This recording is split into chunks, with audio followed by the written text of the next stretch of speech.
Thank you, Shomika. Uh, so good morning, ladies and gentlemen.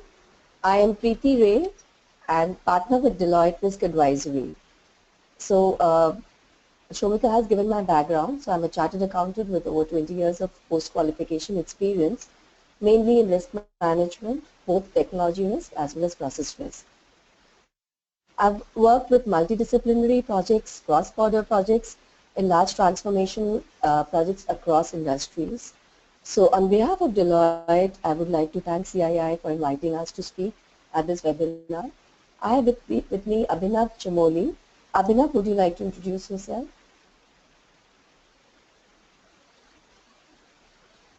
Okay, so I think... Can you hear me now, Preeti? Yeah, sorry, I think I was muted earlier. So hello everybody, my name is Abhinav. I am a senior manager with Deloitte. As I got introduced earlier, my essential bread and butter is digital transformation. I am passionate about technology, and especially the implementation around it for marketing has been a big transformation process. So we're very happy to be here, present in front of you a little thought process, and hopefully you'll find this exciting. So back to you, Preeti. Thank you. I'm so sorry to interrupt you, Preeti and Abhinav. The screen that is shared, can you please enlarge it for the viewers to see it properly? Are you able to see that now? This is better now. Yes, that's better now. Thank you. Please continue. So ladies and gentlemen, yes, thank you.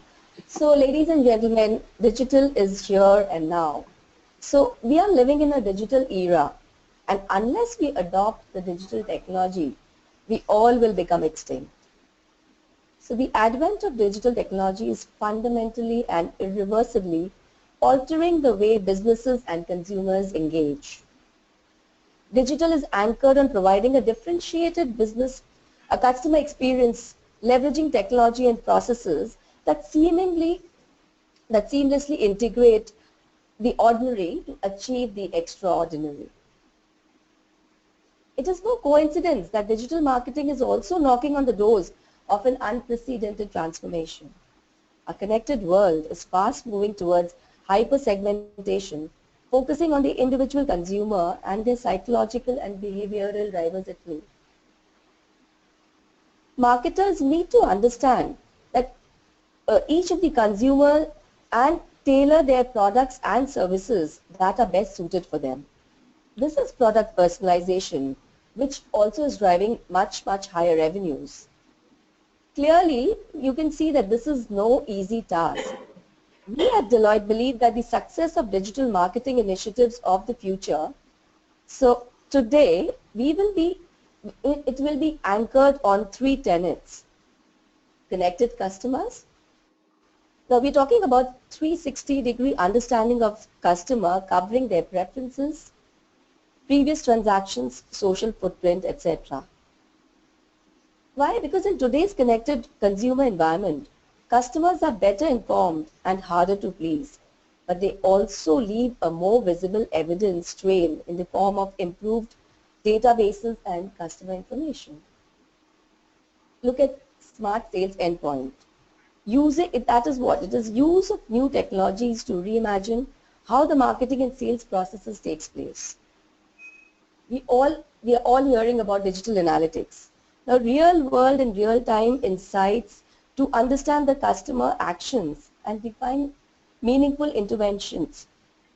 Digital analytics is what? It's driving a continual improvement of our all online experiences that are existing and our potential customers are facing, and all these help in translating into companies' desired outcome of higher sales.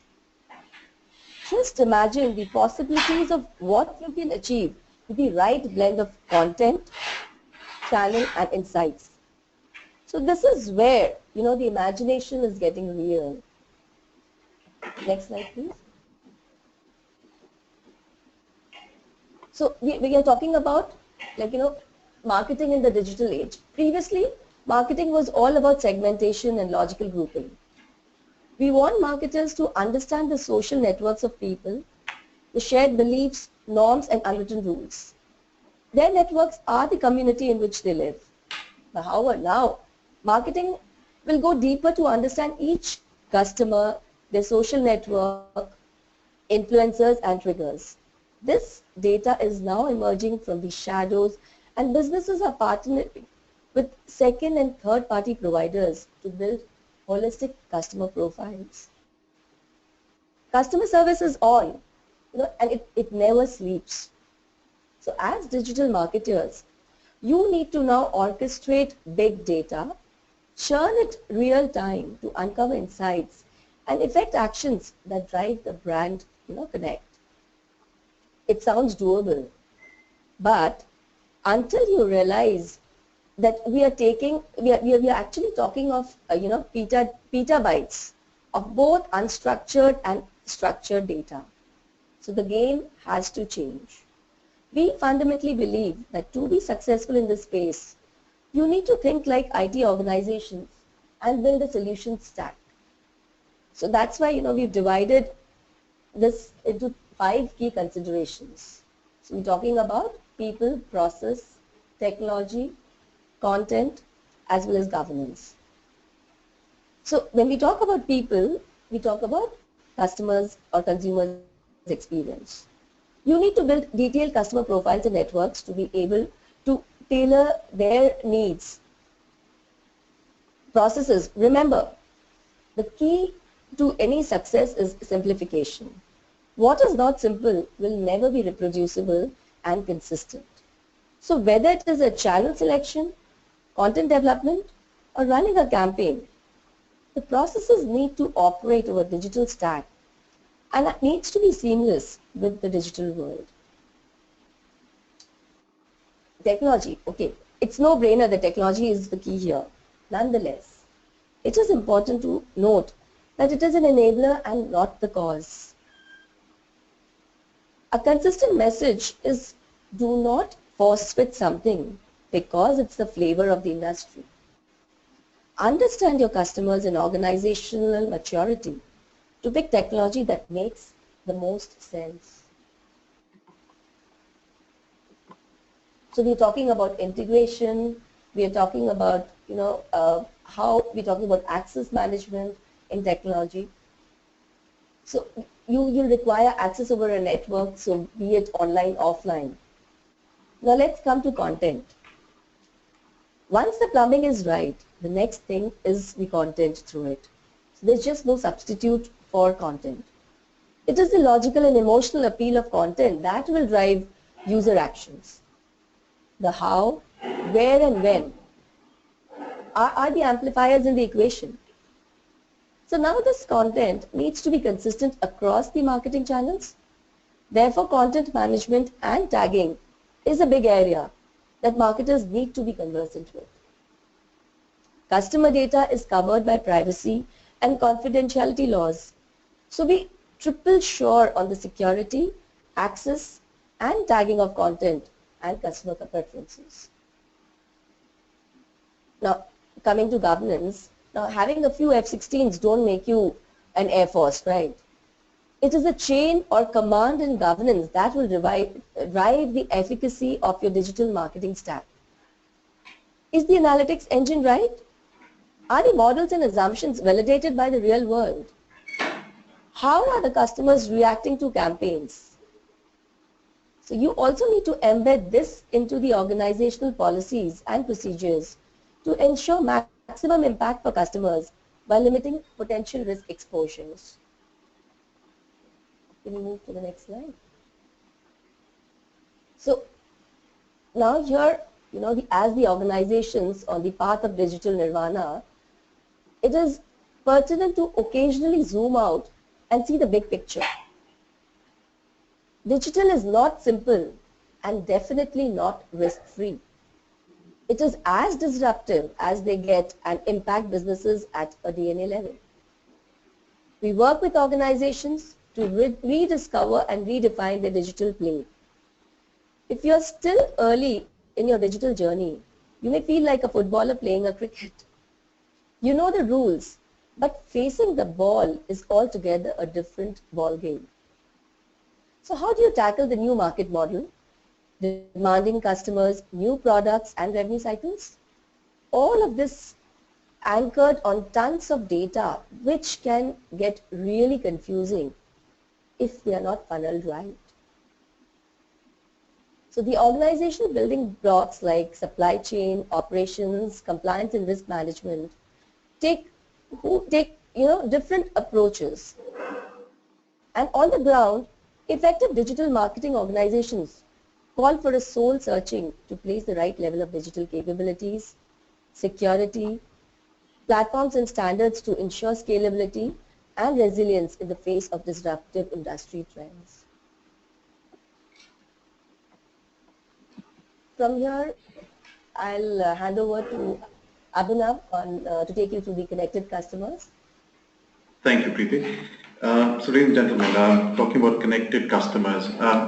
As Preeti rightly set context, this world is evolving. It is fundamentally changing the way businesses look at their customers and also the way they interact and create value for their customers. So the first center point of this has to be customers. And if you just go back a couple of years, maybe about a decade back, the view of the customers was typically from an offline perspective. Where do you stay? What are your basic demographics, right? And that's how the whole segmentation used to operate. Now, clearly with technology and the way customers are becoming more demanding and more integrated, there's a whole need to go a level deeper.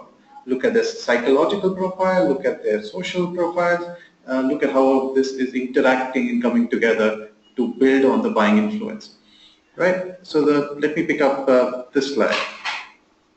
Now, we absolutely have realized that customer is not a point in time. It's a relationship, it's a journey. So I think the first thing that needs to come into play whenever we talk about digital marketing is understand the customer life cycle.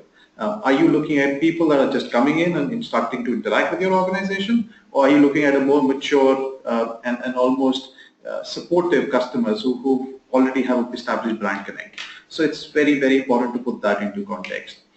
And if you look towards the right side of that slide, and it's a bit of a busy slide, and I consciously wanted to give you that perspective, is now the customer profiling is not one-sided. It's no longer just about what you as an organization know about your customer. It's really, can I get to know this person more from, let's say, their Facebook profile, or hypothetically what they've been doing on a popular social blog, right? So that information is out there in public forum.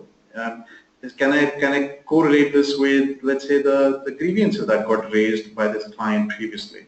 And if I start patching all of this information together, a whole different image comes through, right? So just to give you an example, let's say for a fact this customer A has a son who's coming to be about 18 years of age, and will be looking at his next car, and you happen to be a car salesman, right? So your spiel to the customer absolutely changes, right? Now you're talking about one car for you and maybe one for the son, right? So that whole customer profiling with their multiple streams is coming about.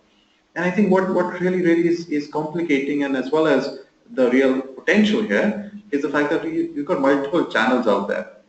You've got people that are interacting with you over your stores, the people who are connecting to you over your mobile apps, websites, the call centers, and really historically all of these were separate functions within the organization that never spoke to each other.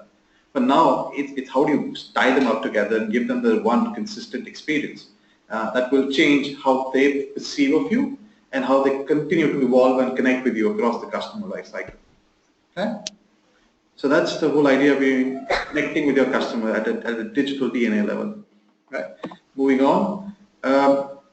I think the theme that we wanted to cover was IoT and augmented reality. I'll quickly jump on to that part. The first thing we wanted to do before going to that end was we definitely seeing the sales point or the point of customer business interaction will go through a change. That's where we're seeing the most impact influence of technology, and we will continue to see that becoming differentiated and more experience driven, right?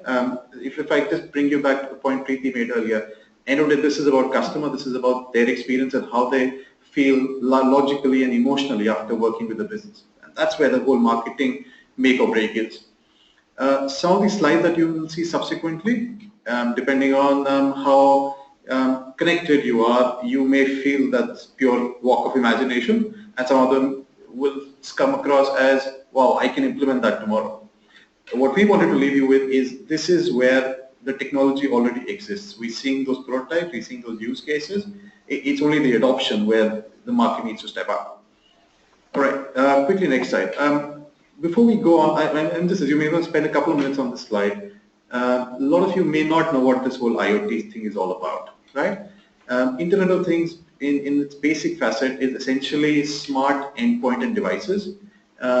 Like computer was in the age of the internet, now we're talking about connected devices and sensors that really connect the digital and the physical world. So it could be the smart sensor that figures out the temperature in your room, could be the wearable that you use to check how much you walked and how healthy you are, and it could be the industrial control system sitting in a factory, right? So these are endpoint devices that start talking to each other and create the logical ecosystem. Now, a few things that you want to keep into perspective. These devices are here to stay. We're seeing an exponential increase in the number of devices, their implementation of that, and the connectivity that they bring to the table. While it may sound simple, we're suddenly talking about billions of devices. So as organizations, there's a definite need to understand how that data will be collected, analyzed, and made sense of. These streams are just going to be huge, and they can overwhelm you if you haven't sorted the equation out. A big change will be how you integrate IoT with your existing IT systems. A lot of the businesses out there have some investments in their physical infrastructure. So how does that all tie in together will be a big play. And the biggest thing that will happen is suddenly the IT organization from being an enabler becomes a differentiation, right? So the CMO, Chief Marketing Officers need to work very closely with the CIOs to start connecting and building a holistic story. And those are the few contexts that I wanted to share with you before we jump to the use cases. Right, okay, quickly moving on. Now, like I said, some of these may come across as, well, that's just pure imagination. Some of them will be, I can make that happen tomorrow morning. But let me give you some examples of how marketing is changing on the ground, right? The first thing, if you talk about anybody who has any stakes in real estate or let's say a mall complex, is about footfall. Because the number of people that you have access to and the number of people that come inside your store will have a direct proportion to the amount of revenue you make. So clearly the first step is how do I get the right people in and give them that differentiated incentive to come to my store vis-a-vis the, let's say, hundreds or scores of other stores which are in any given retail complex. And how this is bringing about is you need to operate at 3 levels. One is fundamentally giving incentive to people to step in, which means you should be able to in real time understand a proxy to people you already have a relationship with, people who come to your store before and are in your CRM database. And there'll be others to pull in people that, ideally don't have any association with you, but could be incentivized to come see you. So clearly this is where technology, near-field technology can pick up customer profiles and experiences of databases and applications and understand. For example, we've taken 3 or 4 potential use cases here itself.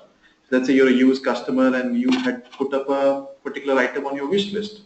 As soon as you cross by it, it drops up a message to you, could be on your phone, could be on your wearable watch, that says, by the way, it's in stock. And you said that to, and by the way, just to give you the incentive to come in, we're giving off a discount on top of it. Right? It could be something like, if you know your customers deep enough, detailed enough at a family level, you can figure out this week happens to be somebody's mother's birthday, right? And the logical thing is they would want to give them a gift. So can I make understanding their buying preference, make a recommendation that gets them to step in, right? Or it could be simple bystander who just hanging out there. Does it make sense for him to come into the store and maybe I can give him something, maybe a few extra credits, which as it is I'm spending, would just help me purchase more or give me one more sale, right? So this is essentially where technology is helping retail pull in customers, right? Moving on to the next one.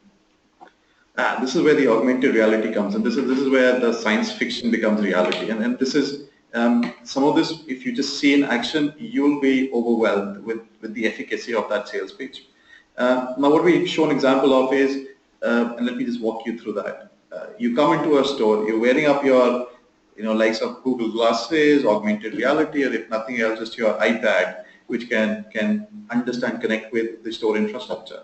And once you connect to that store, you can walk around with your iPad, looking at their stock, while it is deciphering your interest, at the same time marketing you content which it thinks is relevant for you. So it could be the fact that a particular shirt or a T-shirt is at a discount, and that's the biggest driver influence for that individual. That message will pop up. Or it happens to be the fact that this person likes to experiment, and you've seen them buy a particular combination before or a related combination before. So the system, the AI, picks up that influence and says, by the way, we already see that you have a particular types of shorts in your shopping bag. That's easily doable. The IoT systems are enough to understand RFID tags as well as near field communication there. So it says, by the way, you already have that. It seems to have interested you. Would you like to pair up another something with it? Right? And this is, as you can imagine, this is all real time. This is happening as that person is interacting, going across the store. You could have stuff like, by the way, we want to sell out a particular product, let's say shoes. On real time, you figure out demand isn't as much. On the fly, 20% discount on shoes. So these bits and pieces are helping becoming the artificial salesman. That's the artificial intelligence that's inside no salesman had before. Of what is it that's you kind of interested in? What have been your previous preferences? If there are any more triggers that we can pull up, right? So that helps augment the sales experience and give you, look at this. Why do I even need a sales staff? My store of the future will just have these smart elements which can be backtracked and tied up to my inventory management. Right? Very, very strong insights coming through. Moving on to the next one. We essentially, and this is something which is already there. Talk about if you're walking through any big mall or an airport, right? You have these big giant screens that seem to have a mind of their own. They're just running through content, right? How many of us have stopped by and spent time or given our mind space to these little screens and visualizations? Very few, and almost always has always been a fleeting glance. So how do I change that? How do I make that sales point more relevant for me? Right? I am not interested in women's clothing, for example. Right? I want to buy my next car. So hypothetically, if you just very simply put into context, if you can identify a particular user group with their just looks, if you don't have anything else about them, just the looks, the camera facial detection that can basically determine your sex, can determine your typical age, from your clothing, put you in a spectrum of a type of customer, you'll be able to put tailor content which is relevant for them, right? And that becomes dynamic. And you're able to do two things at a time. You're able to get a segmentation of a type of customer passing through with some basic shareable attributes that can help you augment your campaigns and your sales process. And at the same time, you've given them more relevant content which got them to spend more mind space with your advertisement and hopefully take away a better brand recall or an action to buy subsequently. And by the way, this technology exists as of now. We have smart systems, smart camera that are able to decipher your basic profile just from the looks and the image, right? So clearly, this is where the ideation meets reality. Picking up the next one, and this is, we fundamentally believe this is going to redefine the way we socially network and connect, right? This is about geotagged digital entertainment, right? Now, as anybody would have, we typically have a profile of how do we consume anything, whether it's movies, hanging out with friends, going to a club. There's a pattern in it. That pattern typically involves a couple of people or friends coming together. It involves a preference that you may have for one form of entertainment or the other, and these trends usually are long-term enough for marketers to pick up. What are we seeing is as wearables and watches become more technologically enabled, and people have lesser and lesser time to plan out their evenings and get together. There's going to be a big onus towards near real time and almost immediate consumption of, okay, I'm here now, I have time, what can I do? And we're seeing a big play of marketing coming center stage to give that sort of localized and personalized experience. So we've taken a couple of examples here. So it could be stuff like you happen to have some time, click on your watch. It says, by the way, these are 3 movies which we think you would like, and that happen to be playing at a screen near you. Right? And this could be anywhere because this watch is GPS enabled. Right? And on the fly, via your watch, we're already doing it through stuff like Book My Show. If that were to come real time without anything else embedded in your watch, which is aware of where you are standing, the aware of what your interest areas are, lock. Here, there goes your movie ticket. Or it could be the fact that you're pub hopping and there happens to be a new event about a party happening, right? Can I get that passes on the fly? Why do I need my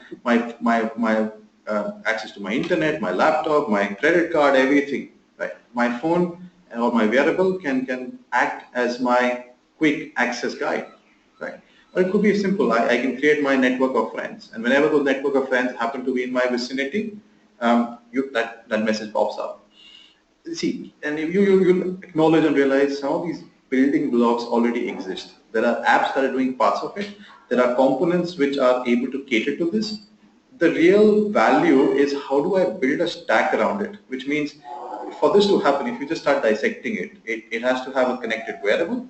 It has to have the ability to, in near time with internet connectivity, get to a server which runs an analytics of what my preferences are, what are my available options in a geolocation, and where my potential friends and buddies are. And then it's able to, in a very seamless environment, send that message back, as well as connect you socially to say, oh, by the way, here are your 10 friends that happen to be in this area. If you want to meet any of them, be our guest.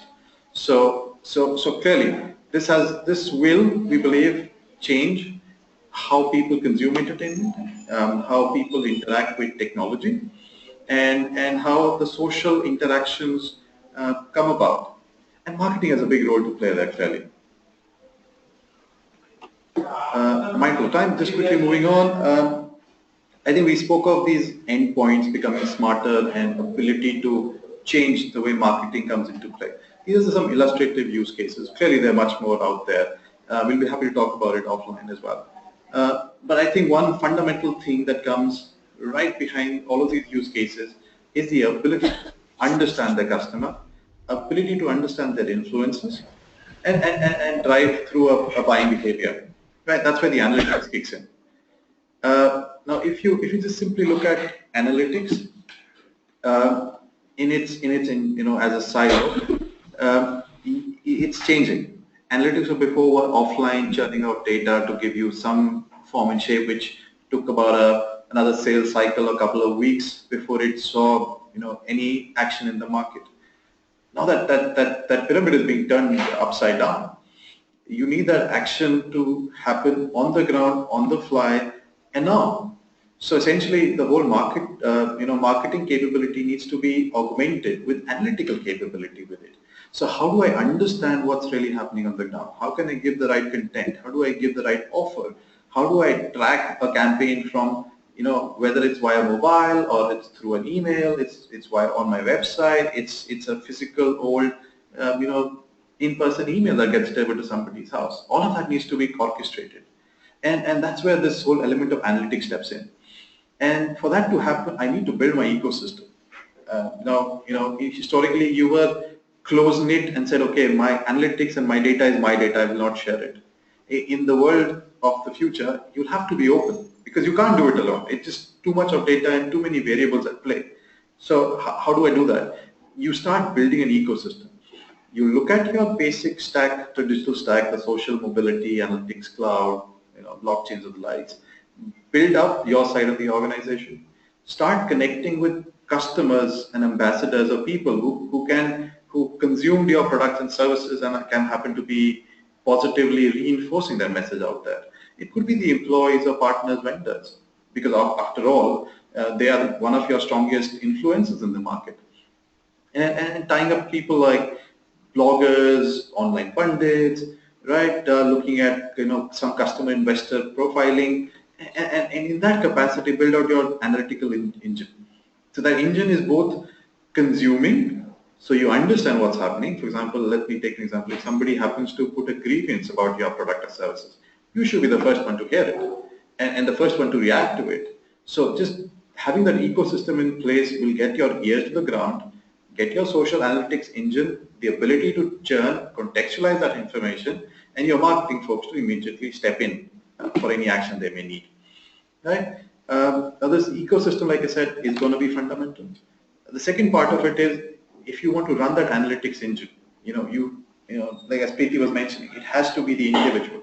That's the minimum viable denominator of any marketing effort now. You need to understand their expectations, preferences, triggers. You need to analyze historical buying journeys, and those sort of modern day journeys need to be simplified.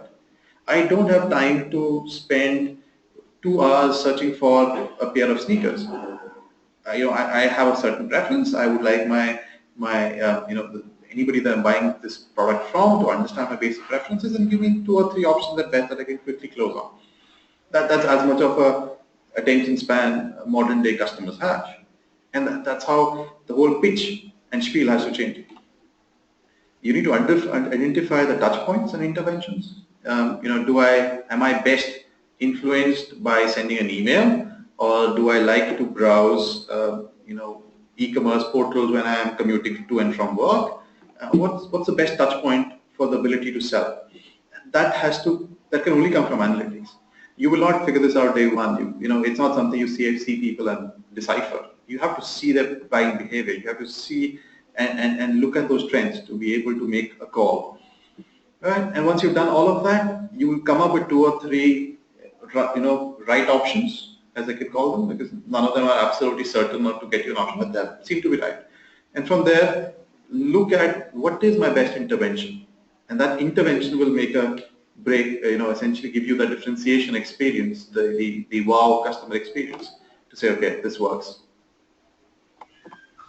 Moving on, this is a bit heavy. I'll be a little light touch on this slide.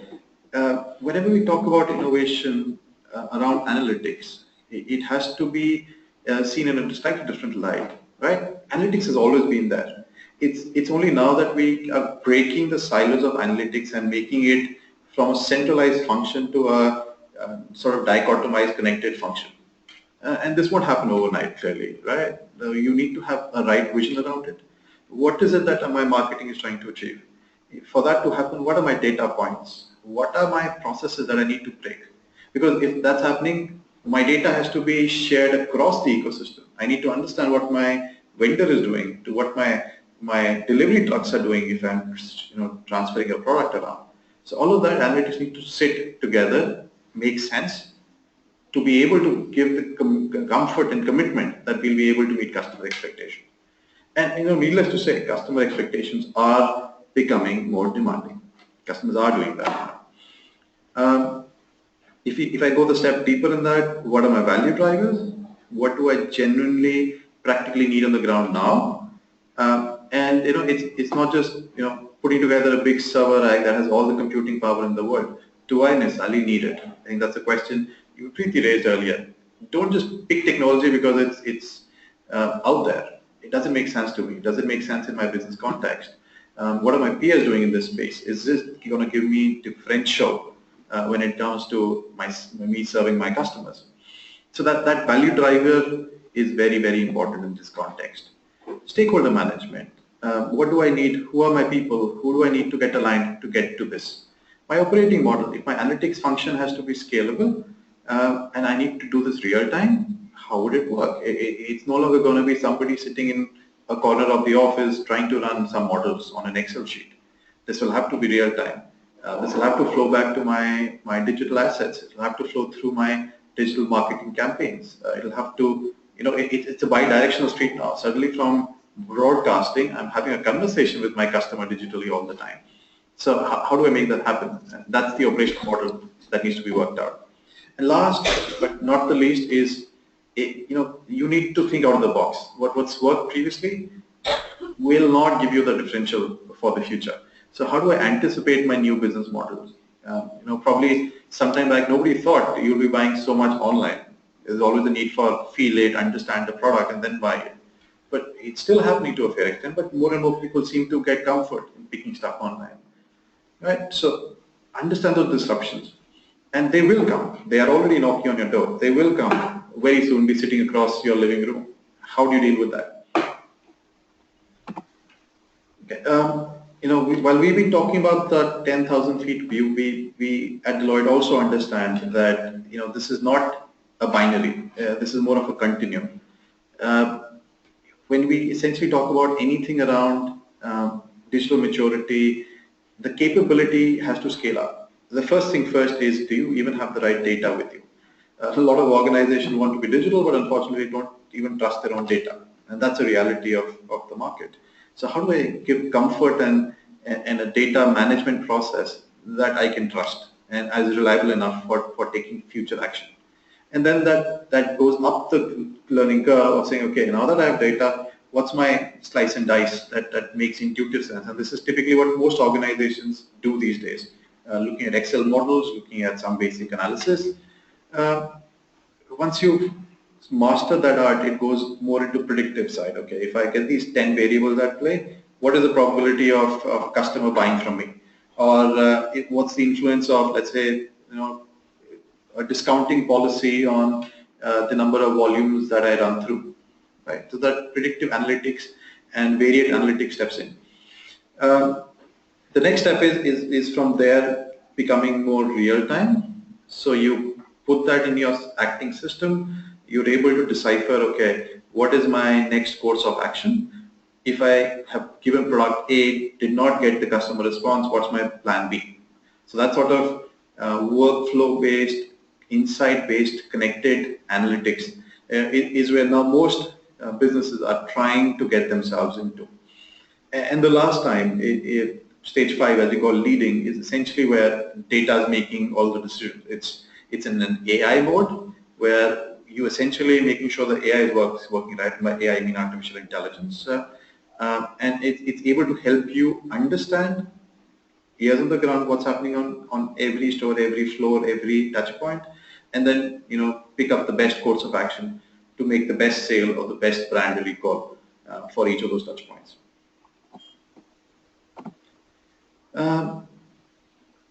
Again, I think once we've gone through that analytical maturity, probably what comes up, and this is a question I keep hearing from all different industries and different clients that we work with, is we keep hearing about digital. I don't know what digital means for me. If I know what digital means for me, I am not 100% sure what do I need to do to kind of bring myself ahead of my competition.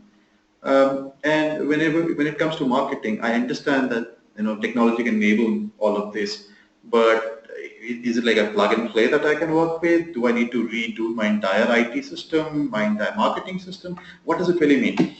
And my 2 cents to this is, yes, first and foremost, you need to accept this is not simple. This is something that you need to fundamentally think, what is the value chain that I come to customers with? Is this about quick delivery? Is this about better offers, options? What is that I'm trying to do? Yes, you need to do that homework. But having done that, the rest of these are absolutely manageable, logical chunks of work. If you just, we just wanted to put together, if I'm doing a marketing transformation, what are my key takeaways? How do I go about doing it? I think if I can just quickly run you through the slide, the first thing that really comes up is take action. After you've done your thought process, start, with understanding from a particular set of your customers what really clicks with them, right? If you're trying to look at, okay, what is my competition doing? Can I start off a prototype? Can I pick up something in terms of an analytical engine, POC it in my environment and see whether it's making sense? So that's the first step. Don't ideate, wait for somebody to take that space. Think and start getting patches together. Next thing is expand, right? This place is competitive, needless to say. The technology is disruptive. It will have complications. But think about that place and play. Do I want to compete at a point of, giving the best service? Do I want to compete at the point of the least cost of service? Do I want to build, a relationship-based ecosystem, or do I want to look at a transactional model, which quickly facilitates and incentivizes each transaction? So, how do I want to grow? That's a big piece. Keep that into perspective, because what will also help you is there is no ready stack. There's no marketing ready stack. I know the Adobe's of the world and Microsoft of the world are giving you options, but nobody has really ticked all these building blocks. So you'll have to go piecemeal at times and integrate a lot of these things with your existing ecosystem. If you're thinking at the level of your differentiation and then deciphering your technology, it just makes better long-term play with lesser investment on capital. Learn from other industries. Some of the industries, let's say like financial services, like technology, e-commerce, seem to have a lot of their marketing platforms established, the processes established. Look for them, for example, right? Look for them, look towards them for use cases that you can bring back to your ecosystem. I'll get short in the market if I say this, but even as consultants, there is no defined panacea for what digital means. It's always contextual, and nobody has the right answer to X, Y, and Z, and hence you're digital. It's an evolving journey, right? That's the first step before you even take that journey. Similarly for marketing, digital marketing is evolving. There's no checklist of, okay, do 10 things and I am a successful digital marketer. It has to be that cycle of journey and quick identification. So how am I agile at understanding these trends, putting them into action, and then quickly taking feedback for the next cycle? That's the biggest element that you can bring through in your digital marketing strategy. Think, react, and iterate. The next part that we will be touching on is simplicity. Simplicity is at least personally, I feel that's the biggest component that people often miss out, right? We as consultants have been guilty of making things complicated. I'll own up to that. But the truth of the matter is, what is not simple will not be connected, and especially in a B2C environment where the interactions are one-to-many. If the interaction and the technology or channel is not simple, it will not flow, right? Or it will call for too much effort or individual play to consistently turn that cycle around. So for us, it should be simple, whether it's your app, whether it's your website, whether it is the content that you're trying to put together. If you simplify that messaging, if you simplify that interaction, if you simplify the number of touch points or clicks somebody needs to do to get to a business outcome, the better the return on the marketing investment. Which means if a simple equation, if I just draw a parallel, a lot of people have been using iPhones, right? iPhones, the biggest kick was how simple it was to use it. I have a 5-year-old son who's more iPhone or iPad savvy than his mother. So that simplification of interaction with the machine is where the differential lies. It is the content which is the simplest, has the most emotional appeal, because it just slices through the logical mind to get to the core. So that's where simplicity, whether it's at a technology level, at a process level, or a business strategy level, always bears fruit, right? Now, with this, that broadly covers what we had to talk about. We're very happy to hear your questions, thoughts, ideas, and if there are any specifics of how technology works, we'll be happy to pick that up as well. So, Preeti, over to you if you have any questions or comments to make. The smart sensor technology which you're able